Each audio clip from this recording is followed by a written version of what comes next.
አማራ የሚለው ንቅሳት በጩቤ ቆርጦ መጣል የታሪክ ጠላቶቻችን ናቸው።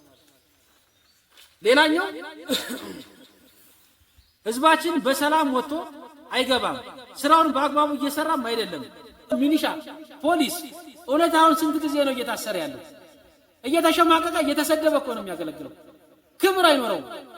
የሱን ተላላኪዎች የሚገርማችሁ ነገር የሱን ሰባቂዎች ካድሬ የሚላቸው የተቀመጡ ካቢኔዎች በአሁኑ ሰዓት በነፃነት ቢሮ ገብተው እየወጣ አይደለም። እኛም ብቻ አይደለም የሚፈሩት፣ ከኛ በላይ የሚፈሩት ማን ነው?